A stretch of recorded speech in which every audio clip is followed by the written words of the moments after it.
Señor, y no de una simiente corruptible, sino incorruptible por medio de la palabra de Dios. Damos gracias porque hemos sido sellados con el Espíritu Santo de Dios a través de la palabra gloriosa, de este evangelio verdadero que amamos y deseamos que sea siempre en nuestras vidas, Señor, que podamos vivirlo y mostrarlo a donde quiera que estemos. Ayúdanos para que podamos realizar esta labor y damos gracias en el nombre de nuestro Señor Jesucristo.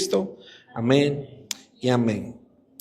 Mis amados hermanos, en esta tarde yo quisiera compartir con ustedes de un tema que tiene que ver con el resplandor de la gloria de nuestro Señor. Estamos en una época en donde se menciona mucho, ¿verdad?, acerca del nacimiento de nuestro Señor, y cuando nosotros miramos la manera en que nuestro Señor Jesucristo viene a este mundo, hubo un resplandor de gloria, Luego nuestro Señor empieza a crecer como un niño normal, un ser humano, pero siendo Dios. Qué raro, ¿verdad? Esto, qué extraño. Dios, pero al mismo tiempo hombre. Y esa es la manera en que nuestro Señor empieza a crecer. Si nosotros hubiésemos tenido la oportunidad de estar en aquellos días, difícilmente lo reconociéramos, porque Jesús no era que tenía algo diferente a los demás seres humanos. Aunque a veces en las películas vemos que quieren poner a Jesús rubio y de ojos azules y como un personaje que sobresale. Pero lo cierto del caso es que nuestro Señor Jesucristo no tenía esos rasgos que a veces el hombre quiere colocar. El resplandor de la gloria de Dios es el título de este sermón que yo quiero compartir con ustedes. Por eso inicié diciendo la manera en que nuestro Señor viene y nace. Él nunca dejó de ser Dios. La gloria, su divinidad quedó temporalmente, podemos decirlo, escondida.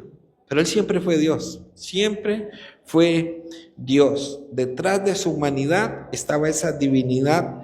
Pero hubo un momento en donde Cristo mismo decide mostrar su gloria. Él mismo decide mostrar su gloria, y esto lo vamos a encontrar en Marcos capítulo 9. Así que si usted me puede acompañar a este pasaje, Marcos capítulo 9, versículo 1 al 13.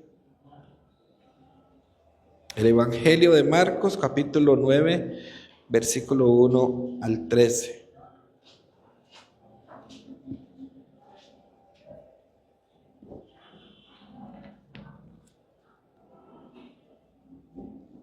Amén, lo tenemos. Amén. Dice así la palabra de nuestro Señor Jesucristo. San Marcos 9, capítulo 9, versículo 1 al 13. También les dijo: de cierto os digo que hay algunos de los que están aquí que no gustarán la muerte hasta que hayan visto el reino de Dios venido con poder. 6 días después, Jesús tomó a Pedro, a Jacobo y a Juan y los llevó aparte solos a un monte alto y se transfiguró delante de ellos.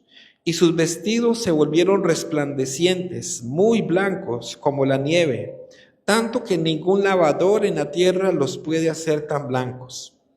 Y les apareció Elías con Moisés, que hablaban con Jesús. Entonces Pedro dijo a Jesús: Maestro, bueno es para nosotros que estemos aquí y hagamos 3 enramadas, una para ti, otra para Moisés y otra para Elías, porque no sabía lo que hablaba, pues estaban espantados. Entonces vino una nube que les hizo sombra, y desde la nube una voz que decía: este es mi Hijo amado, a él oíd. Y luego, cuando miraron, no vieron más a nadie consigo, sino a Jesús solo. Y descendiendo ellos del monte, les mandó que a nadie dijesen lo que habían visto, sino cuando el Hijo del Hombre hubiese resucitado de los muertos. Y guardaron la palabra entre sí, discutiendo qué sería aquello de resucitar de los muertos. Y le preguntaron diciendo: ¿por qué dicen los escribas que es necesario que Elías venga primero? Respondiendo él les dijo: Elías a la verdad vendrá primero y restaurará todas las cosas. ¿Y cómo está escrito del Hijo del Hombre? Que padezca mucho y sea tenido en nada. Pero os digo que Elías ya vino y le hicieron todo lo que quisieron, como está escrito de Él. Bien, ese es el texto que vamos a estar hoy estudiando y que Dios a través de su Santo Espíritu pueda hablarnos, pueda ayudarnos a entender de una mejor manera todavía una escena tan gloriosa, tan maravillosa. Inicia diciendo, versículo 1 y 2, también les dijo, de cierto os digo que hay algunos de los que están aquí que no gustarán la muerte hasta que hayan visto el reino de Dios venido con poder. 6 días después, Jesús tomó a Pedro, a Jacobo y a Juan y los llevó aparte solos a un monte alto y se transfiguró delante de ellos. Aquí hay una pregunta que debemos hacernos. Dice 6 días después, pero 6 días después ¿de qué? Y esas son preguntas que debemos hacerle al texto, porque nos está hablando de 6 días después, pero ¿después de qué? Bueno, resulta que lo que sucede es que camino en la región de Cesarea y Filipos, allí en ese punto, y usted puede buscarlo conmigo, nada más retrocede un capítulo, en el capítulo 8 de Marcos, vemos a qué se refiere 6 días después de qué. Marcos 8, verso 27, tenemos esta escena. Dice así, Marcos 8, verso 27 al 29.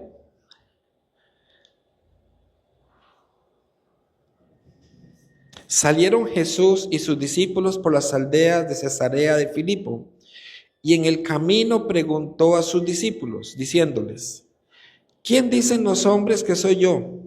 Ellos respondieron, unos Juan el Bautista, otros Elías, y otros algunos de los profetas. Entonces él les dijo, ¿y vosotros quién decís que soy? Respondiendo Pedro, le dijo, tú eres el Cristo. Ese es un momento en donde Jesús se detiene, va con los discípulos y les dice, a ver muchachos, ¿quién dice la gente que soy yo? Y aquí es donde vemos las respuestas de ellos. Pero Jesús quiere ir al punto y les dice, pero ustedes, ¿quién creen que soy yo? Y Pedro aquí responde muy asertivamente, tú eres el Cristo. Aquí abro un paréntesis, mis hermanos, porque este texto, esta historia del resplandor de la gloria de Dios o de la transfiguración aparece en otros evangelios. Yo estoy ahorita utilizando San Marcos, es el texto que estoy utilizando, pero hay una expresión que quiero que podamos ver en otro evangelio, como lo dice, y es precisamente Mateo. Mateo cuenta la misma historia, pero Mateo añade algo que es sumamente importante para que podamos ver la respuesta que Pedro está dando.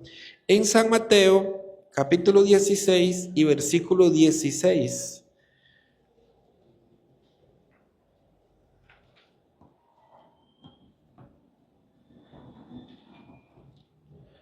Mateo 16, 16. ¿Lo tenemos? Amén. ¿Qué le parece si leemos juntos este versículo de Mateo 16, 16? Lo leemos, dice así, 1, 2, 3. Respondiendo Simón Pedro dijo, tú eres el Cristo, el Hijo del Dios viviente. ¿Ven que la respuesta de Pedro es muy asertiva? Él dice, tú eres el Cristo, el Hijo del Dios viviente. En otras palabras, Jesús es el Mesías anunciado por los profetas y al mismo tiempo es el Hijo de Dios. Eso es lo que Pedro está respondiendo. Pedro le está diciendo, tú eres el Cristo, tú eres el Mesías, tú eres a quien esperamos y además eres el Hijo de Dios. O sea, Pedro responde muy, pero muy bien. Sigue narrando en Marcos, podemos ir nuevamente a nuestro texto de Marcos, porque quiero que entendamos esta escena del por qué después dice 6 días después. En Marcos, volvemos a Marcos capítulo 8, versículo 30. Dice Marcos 8, verso 30 al 33. Pero él les mandó que no dijesen esto de él a ninguno, y comenzó a enseñarles que le era necesario al Hijo del Hombre padecer mucho y ser desechado por los ancianos, por los principales sacerdotes y por los escribas, y ser muerto y resucitar después de 3 días. Noten que Jesús les está diciendo, muy bien Pedro, estás muy bien con la respuesta. Ahora, no digan nada a nadie, pero quiero que ustedes sepan, Jesús está hablando con sus amigos, con sus discípulos, y les está diciendo, es necesario que yo padezca mucho. Y des en cuenta que Jesús les está contando lo que va a pasar con él. Jesús les está diciendo, vean, yo voy a ser desechado por los ancianos, por los principales sacerdotes y por los escribas. Es más, yo voy a ser muerto. Jesús les está contando lo que viene. Parece sencillo, ¿verdad? Jesús está contando lo que sigue, lo que le va a suceder. Y les dice todavía, y resucitaré después de 3 días. Los discípulos escuchan esto y quiero que pongan atención a lo que Pedro, y aquí mis amados hermanos, es el cuidado que nosotros tenemos que ver. Pedro respondió bien a la pregunta de Jesús, ¿sí o no? Sí, muy bien. Pero eso, mis hermanos, eso es muy delicado cuando nosotros confiamos en nuestro conocimiento. Entendemos que fue el Espíritu Santo que le reveló esto a Pedro. Pero Pedro ahorita, cuando Jesús lo exalta, Jesús le dice, Pedro, esto no te lo reveló carne ni sangre. Esto, Pedro, qué bien, Pedro, lo felicita. Entonces Pedro como que se le suben, ¿verdad? Como que se infla un poquito. Entonces él estaba a la par de los discípulos, pero ahorita él se siente superior a los discípulos. Pastor, ¿por qué usted dice eso? Vean lo que sucede. Jesús les está diciendo entonces, muchachos, voy a padecer mucho, voy a sufrir, pero es necesario. Me van a matar, pero voy a resucitar. Dice el versículo 32. Esto les decía claramente, o sea, clarito lo decía el Señor. Entonces Pedro le tomó aparte y comenzó a reconvenirle. Pero él volviéndose y mirando a los discípulos, reprendió a Pedro diciendo, quítate de delante de mí, Satanás, porque no pones la mira en las cosas de Dios, sino en las de los hombres. Qué raro, acaba de felicitar a Pedro, pero ahorita lo está amonestando. ¿Qué pasó con Pedro? ¿Se dieron cuenta que dice que Pedro lo que hizo fue que lo tomó aparte? Por eso, mis hermanos, es delicado, porque Pedro ahora se siente superior y es como que él dijera, Jesús, eso es entre usted y yo, venga para decirle algo porque yo puedo aconsejarlo, Jesús. Jesús, no es necesario que usted haga esto. Y Jesús inmediatamente le dice, apártate de mí, Satanás. ¿Por qué? Porque te estoy diciendo que tengo que morir, te estoy diciendo que voy a sufrir. Esa es la voluntad del Padre, esa es la voluntad de Dios. Pero Pedro se opone, Pedro se está oponiendo sin querer, queriendo, dijo aquel personaje. Pedro no está entendiendo y le está diciendo, Jesús, yo no quiero que pases esto. Así que hagamos algo, pero no vas a hacer eso. Y Jesús le dice, apártate de mí, Satanás. En otras palabras, cuando nosotros estamos en contra de la palabra de Dios, le estamos abriendo puertas al diablo. Cuando usted y yo, mis hermanos, por noble que sea la causa, por espiritual que parezca, si está contraria a la palabra de Dios, estamos permitiendo que el diablo tome ventaja. Hay que tener cuidado con eso, hay que tener cuidado y por eso todo tenemos que pesarlo con la Escritura. Pedro no tenía mala intención, pero Satanás sí tenía una mala intención, porque Satanás estaba usando a Pedro para convencer a Cristo de que no fuera a la cruz. ¿Dónde alcanzó la victoria nuestro Señor Jesucristo? En la cruz del Calvario. Satanás quería que Jesús no fuera a la cruz. Y Pedro, en su buen corazón, ¿verdad? Y ganándole el orgullo, porque él se acercó a Jesús como el gran amigo, como el que podía aconsejar a Jesús para decirle que no lo hiciera. Y bueno, salió al final amonestado Pedro. Entonces, Satanás estaba usando a Pedro para que Jesús recibiera gloria, pero sin la cruz. Y eso es imposible. La vida suya y la vida mía como cristianos es necesario que llevemos una cruz. Es necesario que suframos. Yo sé que no es algo lindo de escuchar, ¿verdad? No es algo que alguien quiera venir y recibir. Pero mis hermanos, el sufrimiento es necesario en nuestras vidas. Cargar una cruz es necesario en nuestras vidas. Llegará el día de la recompensa, llegará el día de la gloria, llegará. Pero mientras estemos en esta tierra, tenemos que imitar a Cristo y aprender a padecer, aprender a sufrir como cristianos, porque digo aprender porque en el sufrimiento podemos aprender a hacerlo de la forma correcta, en donde vemos a Dios consolándonos, a Dios trabajando en nuestras vidas a pesar de las pruebas, a pesar de las angustias. Sigue diciendo el texto, Marcos 8, verso 34. Y llamando a la gente y a sus discípulos les dijo: si alguno quiere venir en pos de mí, niéguese a sí mismo y tome su cruz y sígame. Porque todo el que quiera salvar su vida, la perderá. Y todo el que pierda su vida por causa de mí y del evangelio, la salvará. Porque, ¿qué aprovechará el hombre si ganare todo el mundo y perdiere su alma? ¿O qué recompensa dará el hombre por su alma?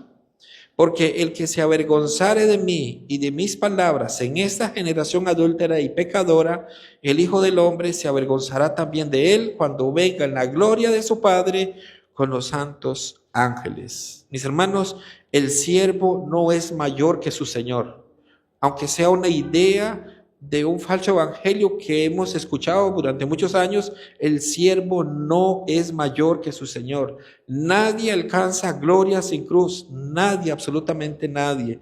Por eso nosotros tenemos que aprender y mentalizarnos que nuestro camino es el camino de Cristo, es un camino similar al de Cristo. Ese es nuestro camino. Y Jesús sabía que esta era una lección que los discípulos necesitaban en ese momento. Jesús necesitaba enseñarles a ellos, y hoy Dios necesita recordarnos a nosotros algunos principios, algunas verdades. Ustedes y yo seguimos a un Cristo que fue rechazado, ¿cierto? Seguimos a un Cristo que fue crucificado, que fue golpeado, que fue avergonzado. A ese Cristo seguimos nosotros. Por eso, mis hermanos, Jesús hace una declaración maravillosa. Y la declaración que hace es en nuestro texto de hoy, San Marcos 9, versículo 1. Por eso allí el Señor les dice lo siguiente. Fue el primer versículo que leímos esta tarde. Marcos 9, verso 1 dice así. También les dijo: de cierto os digo que hay algunos de los que están aquí que no gustarán la muerte hasta que hayan visto el reino de Dios venido con poder. 12 discípulos, pero Jesús escoge a 3 aquí. Hay 3 discípulos que el Señor escoge para que puedan ver esto precisamente, para que puedan ver el poder de la gloria de Dios, el resplandor de su gloria en vivo y a todo color. ¿A quiénes se refería? Y vamos a verlo más adelante. Pedro, Juan y Santiago o Jacobo. Esos son los 3 discípulos que nuestro Señor Jesucristo elige para que puedan presenciar este acto tan, pero tan maravilloso. Ahora sí, podemos leer el verso 2 que dice: 6 días después, ya entendemos después de qué, de ese momento con Pedro. 6 días después, Jesús tomó a Pedro, a Jacobo y a Juan y los llevó aparte, solos, a un monte alto, y se transfiguró delante de ellos. ¿Qué es transfigurarse? ¿A qué se refiere la palabra transfigurar? Esa palabra del original metamorfosis. ¿Qué significa? Una transformación. Significa un cambio. En otras palabras, Jesús se transformó. Su humanidad por un momento se corrió y pudieron ver un resplandor glorioso. Jesús permitió que esos 3 discípulos observaran eso. ¿Cuál fue la intención? Vamos a ver cuál fue la intención de lo que el Señor está haciendo, porque aquí eso es como un tráiler de una película. Es como mostrarles una escena que en algún momento todos llegaremos a ver. Llegará el momento en que estaremos nosotros con una escena muy, pero muy similar a esta. Y eso es lo que el Señor está haciendo con ellos. Quiero que veamos el otro texto paralelo, cómo lo dice Lucas. En Lucas, si usted me acompaña, Lucas 9, verso 29. Vean cómo lo menciona Lucas. Recordemos que los evangelios fueron escritos por hombres que observaron, que oyeron y tomaron nota de lo que ellos oyeron o vieron. Lucas dice así en el capítulo 9 y versículo 29, siempre hablando del mismo momento de la transfiguración. Lucas describe esto, dice Lucas de esta forma: y entre tanto que oraba, la apariencia de su rostro se hizo otra. ¿Ven ahí la transformación? Ahí está el cambio. Dice, entre tanto que oraba, la apariencia de su rostro se hizo otra, y su vestido blanco y resplandeciente. Aquí Jesús descorrió su humanidad. Aquí Cristo descorrió su humanidad. Él sube a un monte alto y allí se transforma. Vieron que escogió 3 discípulos. Pedro, dice la escritura que escogió a Pedro, a Jacobo y a Juan. Fueron los 3 que él escogió. Sube al monte con 3. ¿Por qué 3? Según la ley de Moisés, todo asunto que se realizara tenía que realizarse con 3 testigos. Entonces, es muy probable que Jesús está llevando a 3 testigos de lo que van a ver. 3 testigos que después van a dar fe de lo que ellos observaron y que van a dejar en la palabra escrito lo que ellos vieron. Además, Jesús elige a ellos 3 como ellos eran el círculo íntimo de Jesús. En sus cartas, ellos van a escribir algo importante que iba a ayudar a la primera iglesia para su fe, para que crecieran en su fe. El apóstol Pedro dejó escritos sumamente importantes, el apóstol Santiago y también el apóstol Juan. 3 hombres que eso les marcó sus vidas para que lograran en algún momento dejar nota de lo que ellos estaban observando. Ahora bien, por eso es que Jesús les llega a prohibir. No sé si se dieron cuenta que Jesús les prohíbe que ellos digan algo y les dice, no digan nada hasta que yo resucite. Jesús les advierte, no deben decir nada. 3 testigos, 3 discípulos que suben con él y que les dice, no vayan a decir nada de esto. Volvemos, mis hermanos, Marcos 9, versículo 9. Quiero que veamos el 9 un momentito para que esto quede clarito. Eso que yo acabo de mencionar, que Jesús les dijo que no dijeran nada. En el versículo 9 lo vemos, dice así. Y descendiendo ellos del monte, les mandó que a nadie dijesen lo que habían visto, sino cuando el Hijo del Hombre hubiese resucitado de los muertos. Él sube con ellos, se transforma y les dice, no le digan a nadie nada hasta que yo resucite.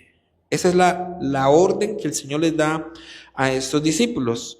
Volvamos a nuestro texto, Marcos 9, pero veamos el verso 2 nuevamente. 6 días después, Jesús tomó a Pedro, a Jacobo y a Juan y los llevó aparte solos a un monte alto y se transfiguró delante de ellos. Y sus vestidos se volvieron resplandecientes, muy blancos como la nieve, tanto que ningún lavador en la tierra los puede hacer tan blancos. Y les apareció Elías con Moisés, que hablaban con Jesús. Noten que dice que el resplandor, ese resplandor hizo que sus vestidos fueran blancos, blancos, blancos, blancos. Yo no sé, mi hermano, cuál jabón usa usted, pero yo le aseguro que ese jabón no se parece a este. Dice la escritura que ningún lavador en la tierra los puede hacer tan blancos. Ni Ariel, ni los conejos, ninguno de esos. Dice que ningún lavador en la tierra puede hacer tan blancos los vestidos como en ese momento se vieron. Fue un resplandor hermoso, glorioso, maravilloso. Pero además del resplandor, dice el versículo 4, y les apareció Elías con Moisés que hablaban con Jesús. Yo quisiera que usted pueda meterse en esta historia. Qué impresionante poder estar viendo esto. Una escena en donde Jesús sube, se transforma y ya esto es asombroso.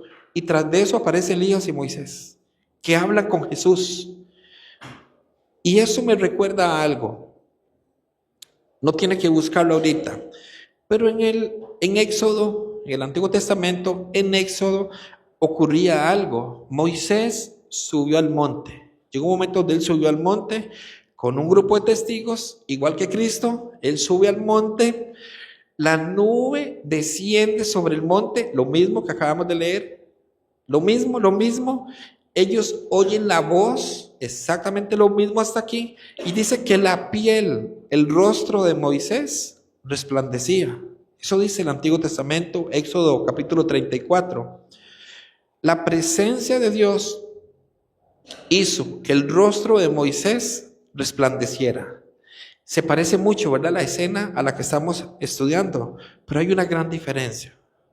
Dos eventos muy, pero muy similares, con una gran diferencia. Moisés reflejaba, así como la luna, sabemos que la luna no tiene luz propia, ¿verdad? La luna refleja la luz del sol.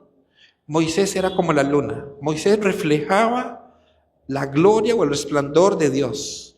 Pero aquí, mis hermanos, y esto es lo que hace maravilloso este escenario, Jesús mismo muestra su gloria. O sea, es la gloria de Cristo, no está dependiendo de nadie. Él mismo muestra su gloria. El rostro de nuestro Señor Jesucristo resplandeció como el sol. Así resplandeció como el sol. Dice Mateo 17, si quiere anotarlo y buscarlo conmigo. Mateo 17, versículo 2.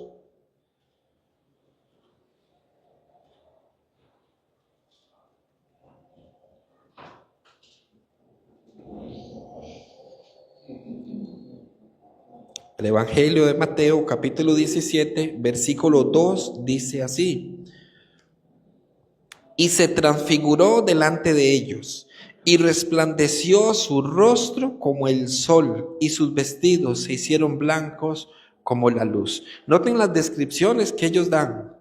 Un resplandor glorioso, dice que su rostro como el sol.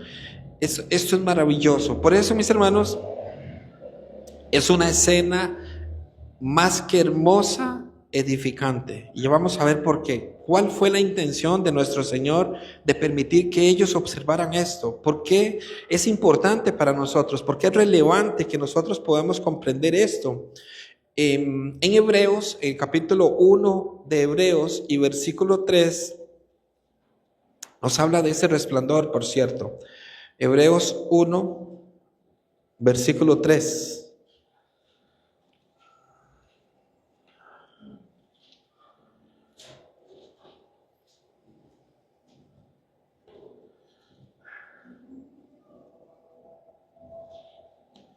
Dice Hebreos capítulo 1 y versículo 3, el cual, siendo el resplandor de su gloria, la imagen misma de su sustancia, y quien sustenta todas las cosas con la palabra de su poder, habiendo efectuado la purificación de nuestros pecados por medio de sí mismo, y se sentó a la diestra de la majestad en las alturas, el cual, siendo el resplandor de su gloria. ¿De quién habla? Cristo mismo, Cristo, nuestro Señor.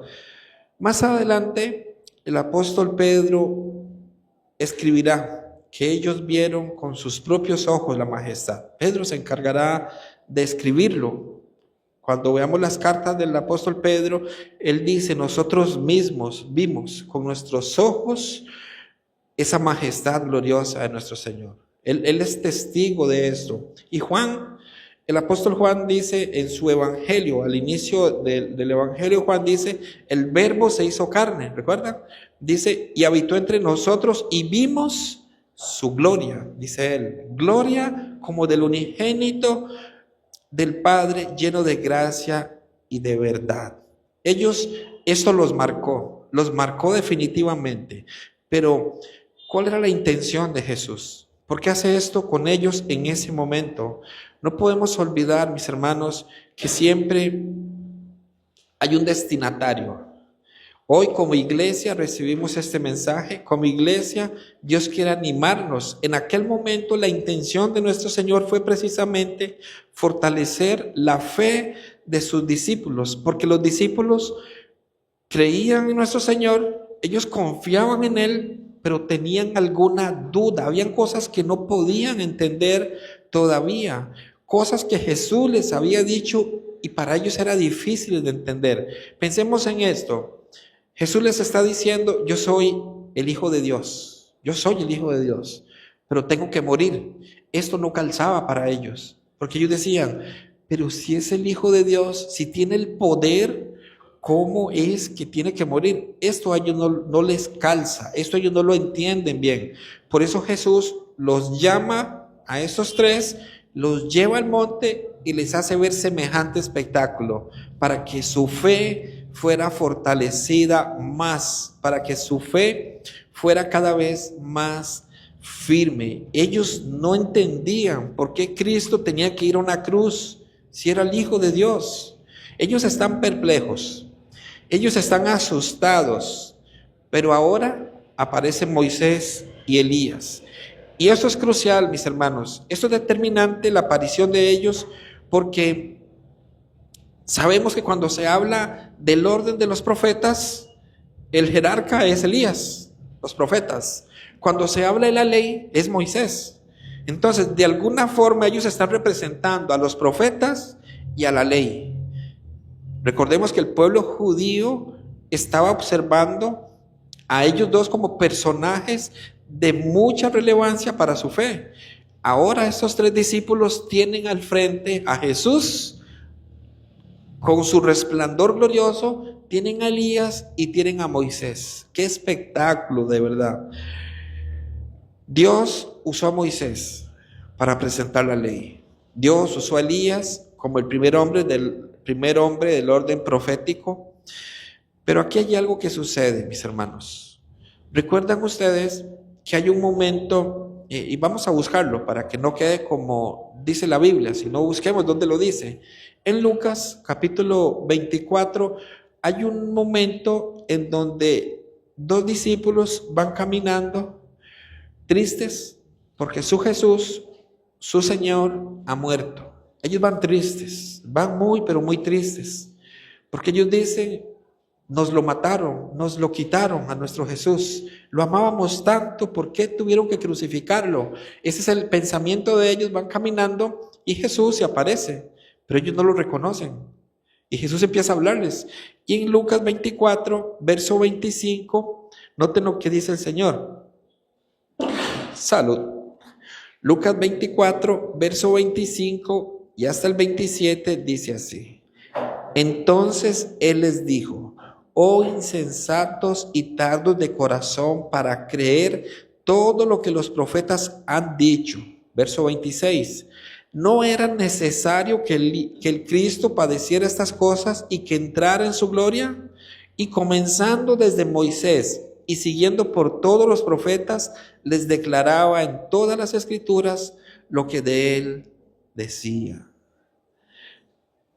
Los discípulos creen en Jesús, aman a Jesús, pero les cuesta entender por qué tiene que morir en una cruz. ¿Por qué tiene que morir en una cruz? Esta es la parte que a ellos aún les cuesta, se les dificulta comprender. Ahora bien, mis hermanos, si algo el judío tenía claro era que el Mesías iba a venir, pero antes Elías iba a aparecer.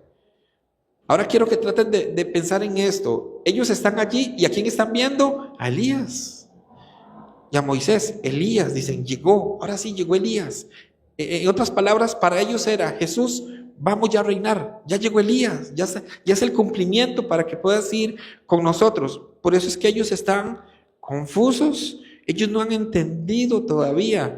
Por eso a estos otros que iban caminando, Jesús les dice: ¿por qué son tan sensatos? Porque ustedes no prestan atención que los profetas hablaban de este Jesús. Ellos aún no han captado este momento que Jesús tenía que vivir. Pero mis hermanos, ¿qué es lo que hablaban Jesús, Elías y Moisés? ¿Qué hablaban? Si se dan cuenta, San Marcos no nos dice qué hablaban, nada más dice que ahí estaban Jesús, Elías y Moisés.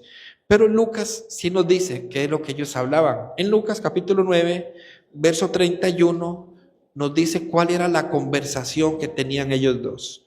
Dice así Lucas capítulo 9 y versículo 31. Lucas capítulo 9, versículo 31. Dice así: quienes aparecieron rodeados de gloria, hablando de Elías y Moisés, y hablaban de su partida que iba Jesús a cumplir en Jerusalén. La palabra que aparece allí, palabra partida, es la palabra éxodo, es la misma palabra, el éxodo que Jesús iba a subir a Jerusalén para dar libertad al pueblo, ya esta vez no de la esclavitud de Egipto, sino de la esclavitud del pecado. En otras palabras, Elías y Moisés hablaban con Jesús. Jesús, pronto va a ser el momento en que vas a liberar al mundo. Esa era la conversación que ellos tenían. Por eso, mis hermanos, están aquí 3 discípulos viendo, escuchando. Eso es impresionante. Cristo estaba permitiendo que ellos vieran, oyeran esto. Cristo estaba animándoles a su fe para que ellos pudieran escribir con mucha fuerza y animar a la iglesia, a la primera iglesia, que creyera en esto, que Jesús era el Mesías, que Jesús había cargado el pecado del mundo. Ellos vieron la gloria de Jesús, ellos escucharon la voz que se mencionó en esa nube. Gloria a Dios por esto. Todo en un mismo evento, ellos están presenciando la gloria y la cruz. Ahora bien, ellos tenían que haber entendido esto desde el principio, que Cristo iba a dar su vida en la cruz, pero es la parte que les cuesta. Por eso Pedro quiso reconvenir a Jesús. Por eso ellos ahora tienen como esa inquietud. ¿Cómo es? ¿Qué es lo que Cristo tiene? Ellos dicen, si es el Hijo de Dios, ¿por qué tiene que morir? ¿Por qué tiene que hacerse débil? Mis hermanos, esto cuesta. Y seamos honestos, para nosotros mismos hay un vocabulario muy diferente. Jesús dice, el que quiere estar en alto, ¿qué tiene que hacer? Servir. O sea, hay un vocabulario que Jesús trae, el que quiere tener la vida, ¿verdad? El que quiere vivir, tiene que perderla. O sea, es un vocabulario al cual el cristiano debe estar acostumbrado o debe poder manejar de acuerdo a las escrituras. Cómo Dios quiere que nosotros podamos vivir el evangelio, cómo podemos lucir y vivir de manera digna el evangelio. Cristo dando su vida en una cruz para luego entrar en su gloria. Para que eso sucediera, Cristo debía hacerse débil para luego vencer. Cristo debía hacerse débil para luego poder vencer. Y a pesar de las muchas enseñanzas, ellos aún parece que no han captado, les ha costado un poco. Por eso Marcos, nuestro texto, capítulo 9, versículo 5, continuamos con nuestro texto. Marcos 9, versos 5 y 6, dice así: Entonces Pedro dijo a Jesús, Maestro, bueno es para nosotros que estemos aquí y hagamos 3 enramadas, una para ti, otra para Moisés y otra para Elías. Y dice el verso 6, porque no sabía lo que hablaba, pues estaban espantados. Pedro estaba tan asustado que no sabía lo que estaba diciendo. No sé si a usted le ha pasado, que usted llega a un momento en donde algo lo asusta tanto que usted dice cualquier tontera. Y usted dice, no sé ni qué estoy diciendo, pero simplemente dijo algo. Dice ese texto que Pedro dijo eso porque él no sabía lo que estaba hablando. Ahora, ¿en cuál evangelio estamos? Perdón, Marcos. Pregunto, ¿Marcos estuvo allí? Marcos no estuvo allí. ¿Por qué Marcos lo relata? Se sabe que Pedro fue un guía para Marcos. Y probablemente Pedro le contaba a Marcos y le decía, viera la experiencia, no ve que cuando aparecieron yo quedé tan asustado que yo no sabía ni qué decía. Por eso Marcos dice que Pedro dijo eso porque no sabía lo que hablaba, pues estaban espantados, estuvo espantado de esa escena, por eso no sabía lo que hablaba. Lucas dice que él no sabía lo que decía. Entonces coinciden en lo que ellos observaron y vieron. Pero mis hermanos, es necesario que nosotros podamos enfocarnos nuevamente en la intención de nuestro Señor, animar a la fe de estos discípulos, animarlos. Si algo podemos nosotros gozarnos, si hay algo que nosotros podemos, mis hermanos, deleitarnos y disfrutar, es de Cristo mismo hoy en nuestras vidas, saber que Él mora con nosotros, saber que Él cargó nuestro pecado y que Él es nuestra guía, que Él es nuestro ayudador. La verdadera gloria no va a depender de una situación en particular, sino de estar con Cristo Jesús. Eso es lo que va a marcar la verdadera gloria. Por eso es que nosotros tenemos que recordarnos el Evangelio. Por eso es que Jesús les permite a ellos vivir esta escena, por una sencilla razón. Nosotros somos dados a olvidar las cosas. Cuando todo va bien, mis hermanos, cuando todo va bien, podemos olvidarnos de dónde fuimos sacados, de dónde nos libró nuestro Señor. Es necesario que nosotros recordemos, y de allí viene la misericordia de Dios, que envía una prueba ocasionalmente. ¿Para qué? Para que recordemos de dónde nos sacó nuestro Señor Jesucristo. Dice el verso 7: entonces vino una nube que les hizo sombra, y desde la nube una voz que decía: este es mi Hijo amado, a él oíd. Qué lindo. En el bautismo se escuchó una voz muy similar, y la voz decía: este es mi Hijo amado, en el cual tengo complacencia. ¿Qué quiere decir en el cual tengo complacencia? Que Jesús llena, mis hermanos, el corazón de Dios el Padre. Cristo Jesús llena el corazón del Padre, y esto es relevante para nosotros y para ellos en ese momento. Tienen a Moisés, la ley, tienen a Elías, el profeta, y la voz del cielo dice: a él oigan, a Cristo. No es que está diciendo olvídense del Antiguo Testamento, jamás, no es lo que dice. De hecho, todo el Antiguo Testamento apunta a nuestro Señor Jesucristo, pero lo que les está diciendo es: aquí el que importa es Cristo. Él es el que llena mi corazón, mis hermanos. Por eso es que nosotros, cuando somos sellados con el Espíritu Santo de Dios, Dios ya no nos observa a nosotros como lo que éramos, sino como lo que somos en Cristo Jesús, que se encargó de satisfacer la justicia de Dios. Dios, en su gran amor y su misericordia, pero en su justicia, tenía que cumplir tal y como su justicia demandaba. La paga del pecado es muerte. Él, por más que amara a la humanidad, no podía pasar por encima su justicia. Alguien tenía que pagar, alguien tenía que cumplir la justicia tal y como Él lo demanda. Y Cristo fue ese que pagó. Cristo fue el que cumplió la justicia y satisfizo el corazón de Dios.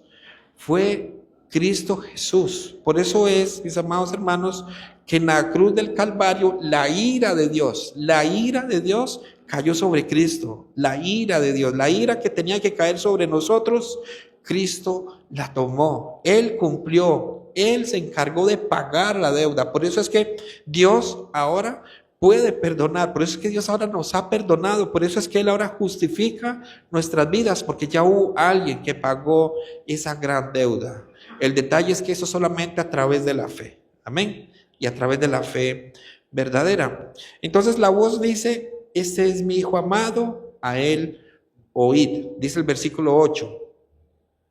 Y luego, cuando miraron, no vieron más a nadie consigo, sino a Jesús solo. Elías y Moisés desaparecen, ya se desaparecieron allí, solo Cristo queda. ¿Por qué solo Cristo? Porque solo en Él hay salvación. No es en la ley, es a través de Cristo, mis hermanos. Todo apunta a nuestro Señor, porque nuestro Señor es suficiente. Dice el verso 9 y 10. Y descendiendo ellos del monte, les mandó que a nadie dijesen lo que habían visto, sino cuando el Hijo del Hombre hubiese resucitado de los muertos. Y guardaron la palabra entre sí, discutiendo qué sería aquello de resucitar de los muertos. ¿Se dan cuenta? Como todavía ellos tenían la inquietud. Ellos dicen: ¿a qué se refiere? Mis hermanos, ellos todavía no captan que Jesús va a morir. Esa es la lucha, y por eso Jesús los lleva y les muestra todo eso y les dice: yo tengo que morir. Pero ellos, dice el versículo 11, el 10, perdón, y guardaron la palabra entre sí, discutiendo qué sería aquello de resucitar de los muertos. Ellos sabían que hay una resurrección postrera, pero no entendían a qué se refería nuestro Señor, que Él tenía que resucitar de los muertos. Versículo 11. Y le preguntaron diciendo: ¿por qué dicen los escribas que es necesario que Elías venga primero? Ellos cambian ahora la pregunta, ya no quieren ser regañados como Pedro. Entonces ellos le dicen: ¿por qué es que los escribas dicen que Elías tiene que venir? O sea, la pregunta solapada de ellos es: acabamos de ver a Elías, Acabamos de ver a Elías, acabamos de estar con él. Ese es el centro de la inquietud de ellos. En otras palabras, Jesús, ¿por qué insistes tanto en que debes morir si acabamos de ver a Elías? Y según entendemos, Elías aparece y tú reinas. Eso es lo que ellos tienen en su mente. Versículo 12. Respondiendo él, les dijo: Elías a la verdad vendrá primero y restaurará todas las cosas. ¿Y cómo está escrito del Hijo del Hombre? Que padezca mucho y sea tenido en nada. Pero os digo que Elías ya vino y le hicieron todo lo que quisieron, como está escrito de él. En otras palabras, Jesús les está diciendo: sí, tienen razón, Elías tiene que venir primero, pero ¿qué más dice de mí? Jesús les está diciendo: ustedes están muy bien entendiendo la mitad, pero ahora ¿qué más dice de mí? ¿Qué dice del Hijo del Hombre? ¿Qué es lo que dice? ¿Qué está escrito del Hijo del Hombre? Que padezca mucho y que sea tenido en nada. Verso 13, pero os digo que Elías ya vino y le hicieron todo lo que quisieron, como está escrito de él. ¿Cómo que Elías ya vino? ¿A qué se refiere con que Elías ya vino? Sabemos y entendemos que se refiere a Juan el Bautista. Y no, mis hermanos, y para dejar muy claro, no porque exista la reencarnación, que algunos han querido ver este pasaje como la reencarnación existe. ¿Qué es la reencarnación? Nada más hago ese paréntesis acá. La reencarnación es aquella creencia de que algunos tienen en que yo puedo resucitar en otra vida en animal o en mujer, o que tuvimos otras vidas pasadas. Esa es la reencarnación. Entonces, quienes defienden esta enseñanza dicen: aquí está la reencarnación. Dice que Elías reencarnó en Juan, pero eso es lo que dice la Escritura. No, la Escritura es clara, es contundente y habla de Elías o de Juan como el Elías que había de venir, refiriéndose a su espíritu y a su función, qué era lo que iba a realizar. Voy a leer dos textos para que nos quede bien clarito, ¿verdad? Que no haya ninguna duda con esto. En Lucas 1, verso 17, se nos habla de él, de Juan. Dice Lucas capítulo 1, versículo 17, y aquí está hablando de Juan el Bautista. Dice así: e irá delante de él con el espíritu y el poder de Elías, para hacer volver los corazones de los padres a los hijos y de los rebeldes a la prudencia de los justos, para preparar al Señor un pueblo bien dispuesto. Juan el Bautista, entonces dice que iba a aparecer con el espíritu y con el poder de Elías, no que era Elías reencarnado en Juan. ¿Sí se entiende? ¿Verdad? Y otro pasaje que nos ayuda mucho a entender esto es Mateo 11, 14. Mateo capítulo 11 y versículo 14 dice de esta forma: y si queréis recibirlo, él es aquel Elías que había de venir. Noten, refiriéndose a Juan el Bautista como aquel Elías. Entonces, ¿la reencarnación existe? No, ¿verdad? Tengámoslo muy claro, pero son pasajes. El diablo es diablo y el diablo aprovechará todo para querer confundir a los hijos de Dios. Pero la gloriosa palabra de Dios, mis hermanos, es perfecta y ella nos ayuda para encontrar respuestas a todo. Amén. La nación de Israel rechazó al precursor y rechazó al Mesías. Ellos no podían digerir el hecho de ver a un Mesías en la cruz. Ellos no podían, eso les costaba entenderlo. Por eso lo mataron a nuestro Señor. Pero saben, mis hermanos, la sabiduría de Dios tenía contemplado esto. En la sabiduría de Dios estaba que este pueblo rebelde y duro de corazón hicieran esto contra nuestro Señor. Pero los discípulos tenían una actitud diferente, tenían un buen corazón. ¿Por qué? Porque ellos, a pesar de que no entendían, confiaban plenamente en Jesús, confiaban en sus palabras. Y fue hasta el momento en que resucitó que ellos empezaron a entender y ahí empezaron a atar cabos y a decir: ¡ay, con razón esto nos dijo! ¡Con razón sucedió esto! Empezaron a entender cuando Cristo resucitó. Recuerda que Jesús les dijo: no digan esto a nadie hasta que yo haya resucitado. Cristo resucita y ellos empiezan a atar cabos. Eso es como, no sé en su vida personal, pero parte de mi testimonio, yo anduve con muchas doctrinas tratando de entender y era mucho lo que tenía en mi cabeza y no entendía nada. Aunque creía entenderlo, estaba más perdido, ¿verdad?, que el chiquito de la Llorona. Tenía mucha doctrina en mi cabeza y caminaba con la doctrina de la elección, las doctrinas de la gracia, y caminaba y estaba muy cerquita pero perdido. Cuando yo logro entender el Evangelio, cuando el Espíritu Santo de Dios me sella, mis hermanos, empiezo a comprender todas aquellas doctrinas, pero de una manera tan fluida, tan fácil, por medio del Evangelio. El Evangelio hace que ahora entendamos lo que no entendíamos. Por eso los discípulos, ellos no tenían un corazón duro. Ellos no eran como los demás judíos, pero ellos confiaban en Jesús. Y fue hasta el momento en que Cristo resucita que ellos empiezan a entender y a entender. Por eso, mis amados, gloria a Dios por la paciencia de nuestro Señor que tuvo con los discípulos. Tuvo mucha paciencia, pero también ha tenido mucha paciencia con nosotros. Amén. Mucha paciencia con nosotros. Vean lo que Pedro relata en la segunda carta. Ya con esto vamos a ir casi concluyendo. Pedro relata en su segunda carta, en el capítulo 1, versículo 16. Segunda de Pedro, capítulo 1, versículo 16 al 18.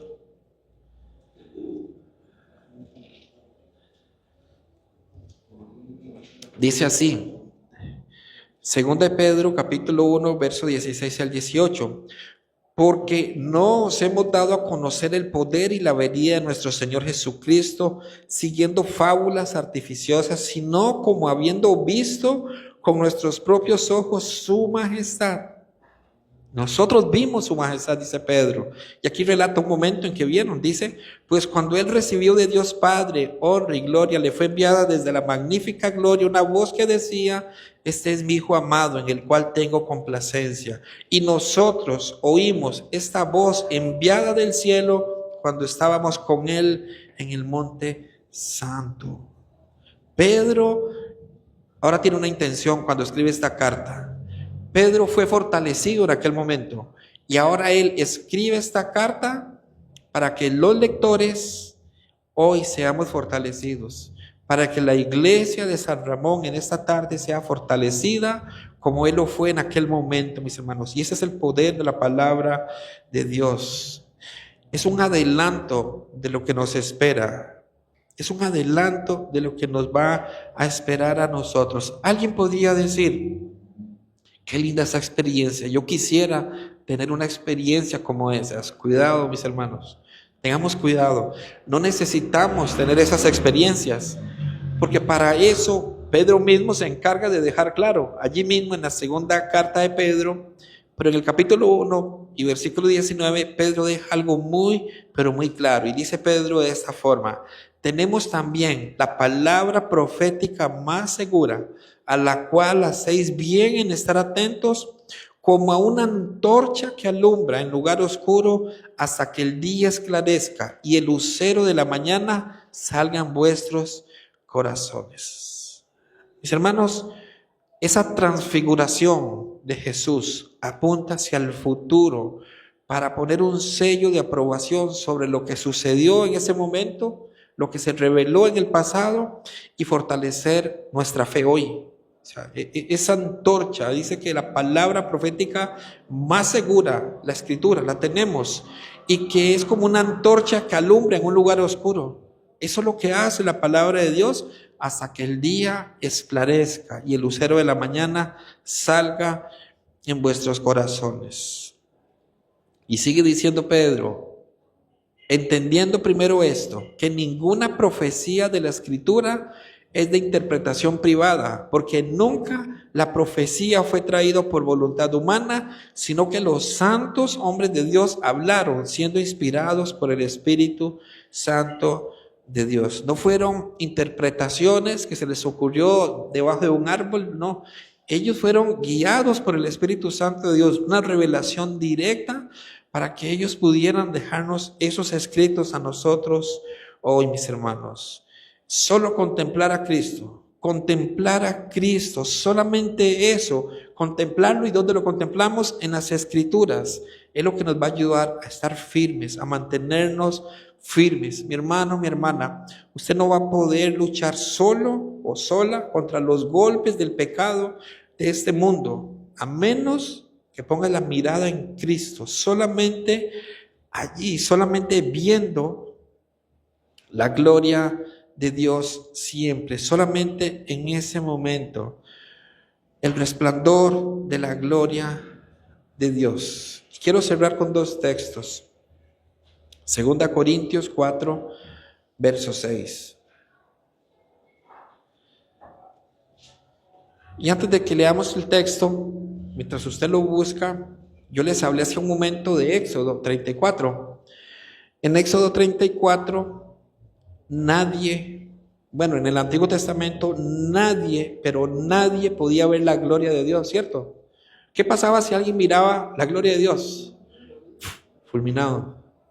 Pero si ustedes recuerdan, Moisés le dice, quiero verte. ¿Recuerdan? Y entonces el Señor le dice, bueno, vamos a hacer lo siguiente. Yo voy a pasar, tú póstrate. Y dice la Escritura, voy a leerles el texto de lo que sucede en este momento cuando Dios le va a mostrar la gloria. Dice así, Éxodo 34, para los que están anotando, lo voy a leer para ustedes, pero si gustan anotarlo, en Éxodo 34, versículos 6 y 8, ahí está este momento. Entonces el Señor, dice así el pasaje, y pasando Jehová por delante de él, proclamó, Dios mismo proclama, Jehová, Jehová, fuerte, misericordioso y piadoso, tardo para la ira y grande en misericordia y verdad, y que guarda misericordia a millares, que perdona la iniquidad, la rebelión y el pecado, y que de ningún modo tendrá por inocente al malvado, que visita la iniquidad de los padres sobre los hijos y sobre los hijos de los hijos hasta la tercera y cuarta generación. Entonces Moisés, apresurándose, bajó la cabeza hacia el suelo y adoró. Este es el momento donde la gloria de Dios pasa. ¿Vio algo Moisés o escuchó algo Moisés? Escuchó. Moisés escuchó. La gloria de Dios fue lo que Moisés escucha. Pero me llama la atención poderosamente que dentro de lo que Dios dice, menciona que de ningún modo tendrá por inocente al malvado. En otras palabras, ningún pecador va a quedar limpio ante la gloria de Dios. Ninguno, nadie. Y mis hermanos, por eso les pregunté, ¿qué pasaba si alguien miraba la gloria de Dios? Moría. Los discípulos vieron la gloria de Dios y murieron. ¿Qué hizo que no muriera? Ahora sí, 2 Corintios 4, 6. Dice 2 Corintios capítulo 4, versículo 6. Porque Dios, que mandó que de las tinieblas resplandeciese la luz, es el que resplandeció en nuestros corazones para iluminación del conocimiento de la gloria de Dios en la faz de Jesucristo.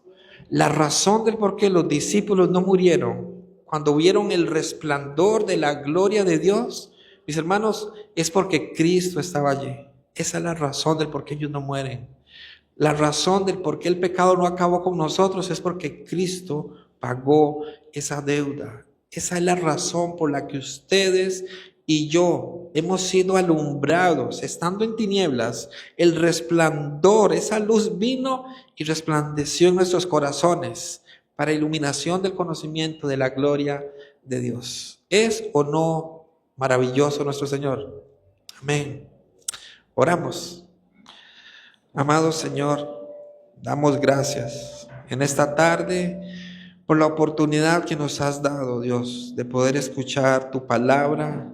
Gracias, bendito Señor, porque entendemos cada vez que nos acercamos a tu palabra de que el amor tuyo, la misericordia han sido tan grandes, Señor. No merecíamos nosotros, lo que merecíamos era el lago de fuego. Estábamos destituidos de la gloria de Dios, estábamos separados, totalmente separados, y no queríamos nada contigo, Señor.